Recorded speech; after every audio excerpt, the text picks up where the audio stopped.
Alright, in this video I will be teaching you how to beat Lace for the second time. This fight is extremely fun. It's just like a sword duel. It's really fun. I quite enjoyed it. I actually put on the crest that allows you, or not the crest, but the silk move that allows you to counter enemy attacks because it just seemed appropriate for this fight. And I don't remember if I used any of my tools, but I've heard there's spike traps. Spike traps would probably work very well here. And really whatever tools you want. But yeah, I think the spike traps would be good. I got to figure out how to unlock them. But anyways, this fight is very fun. So let's get into it. You can see I died. I actually died a number of times. This fight took me quite a while, but I was having fun the entire time. Like it was just fun to duel with Lace.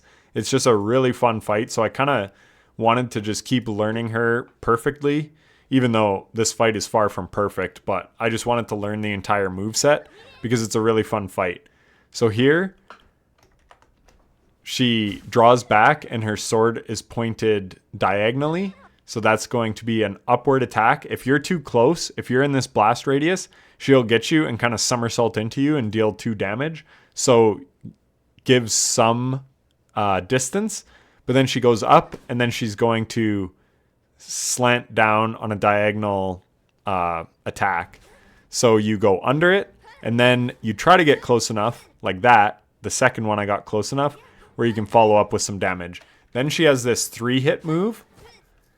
Pretty much you can only get 1 hit of damage in for every single attack. So just know that. When you do have your counter opportunity, do 1 attack and then get ready for her to counter. Like I said, it's a total duel. It's just a back and forth. It's very fun. So she does the 3. I'm perfect distance here. And again, this was just from practice. So I know how far that 3 is. And then I can turn around and hit her. There, she followed up with it again instantly. I should have jumped, but I kind of just sped off the back. So that was dumb. Which brings me to another point. Try to stay central on this platform. If you do get squeezed out to the side, I found I was just getting a little claustrophobic and it would cause me to make bad decisions. So try to stay centered. Fuck off, bitch. There you can hear me. I hate when she does the double sword. Freaking out. On the edge. Then I fucking try to get middle. And she backs up like that. So yeah, off to a really rough start. So there is the lunge attack, I call it.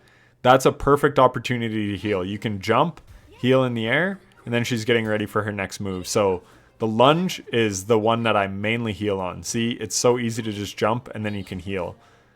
And then if you don't have to heal, you can just jump it and then follow up with a quick attack before she's ready again. So there, again, I chose to heal with it. Take your heal windows, use your silk for heal if you need it. If not, just have fun with it. But like I said, I found the counter actually does work really good against her. You can also sprint away from it, but that's probably the sketchier way to deal with it. Now it looks like we're on phase 2 already because you can see now she adds these little white spheres to her upward diagonal attack. So you have to get out of the way of those. That one's an awkward one because she actually went the same direction as those spheres. Normally it's the opposite. Here is a counter from her. So you have to like get way far away. You can't just quick dash away. If you hit her while she's blocking, you have to get like super far. You can also jump, but yeah. Get the hell out of there. That one will deal 2 damage to you. Maybe they all deal 2 damage. So this next part's important as well. So normally the lunge is the best heal window or the easiest to follow up because you could just jump and then come down and get 1 quick damage in on her. In phase 2, she follows it up. Sorry about the screen tearing. In phase 2, she follows it up. So here she does a second lunge and then she goes into a diagonal attack. So that's the biggest learning curve for this fight is on phase 2, you can't just treat the lunge as like an easy heal or an easy attack anymore. You have to be ready for the follow-up. Sometimes she'll do like a triple lunge. Sometimes it's a double lunge. Sometimes it's the double lunge into the diagonal attack. Whatever, right? Oh my god. What? There, I got mixed up. Again, you can see her needle is pointed backwards diagonally, so she's going to jump. Oh my god. I didn't recognize that. I thought it was the triple attack. I thought it was that one. So I messed up. There's the double lunge into that. So again, basically all you have to do for that is just stand still. Watch, I just stand there. let her go above me. I'm going to miss all the spheres when they explode. And I was sort of in position to deal damage, but I didn't take advantage of it. Or you can get out of its range. And that's the other follow-up attack she does. So she blocks my attack right here. And then she goes up and she will do her parry up there. And you can actually usually get in at least one hit when she's doing that. But at the end of the day, you don't want to be hitting her blocks because her parry could mess you up. So again, I'm trying to get back to the middle. I just feel safer in the middle.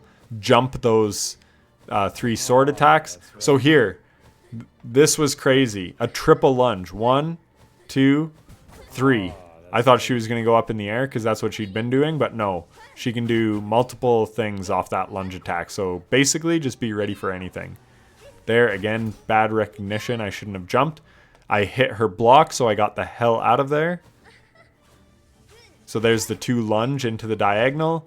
And again, then follows it up with the triple, and I move to the perfect position. So I'm able to get 1 hit in afterwards. Triple, 1 hit, move. Like I said, it's all just like dance. Look how my, not to glaze myself, but like, look how perfect my distancing is here. I do 1 hit, I can see it's coming.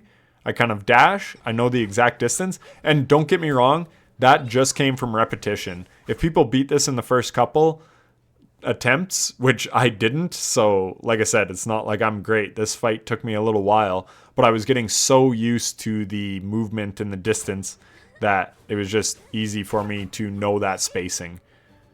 So if you can learn that spacing early, there again, a triple lunge. Luckily she didn't hit me. Damn, I don't know if I do a single counter in this one, which is too bad because the R1 counter is super cool. And it's actually really good to do on the lunge. Dude, she's... So now we get to phase 3. So she mixes in this super attack. So this is really unfortunate, and another reason why you want to stay in the middle of the platform. I will say you can jump over to the sides, and there's walls over there. So I could have dipped out for that, but this entire sphere she's going to deal damage to, but she's also blocking me here. So maybe I could have jumped and then dashed, but regardless, I run into her, so I take damage. But yeah, you have to avoid those circles. Oh yeah, so there I do the R1 counter. Super cool attack. I love it. I think it's so neat. And it's perfect for this fight because like I said, it's just a total duel. So now she's doing that. I think she always does it twice. So just be ready. Pretty sure it's always twice. I think it was in this fight. We'll see, I guess. There, I hit her block, so I have to get out for the parry. I jump the sword. Again, hit a block, so get out of the way of the parry. Here comes those. Yep, 2 of them. There, I got caught in the parry. There's a nice R1 block, and I could have followed it up with another. I'm just bad at knowing if I always have the R1 move ready, like in the heat of battle, because I'm always watching the boss. Jump it, goes up. I missed the hit, but that's okay. We get out for the triple sword attack, get some damage in there, hit the block, but we missed the parry. Then we go in some more. And again, I didn't want to use my abilities just because I just found the fight super enjoyable. But I could have had my red fly out there and the fight definitely would have been quicker. And then there we deal the final blow. So like I said, this is just a wonderful fight. Just so much fun. Oh man, it's a great fight. So hopefully the video helped. Hopefully I broke it down okay. And hopefully it helps you beat her. I'll catch you in the next one. Take care.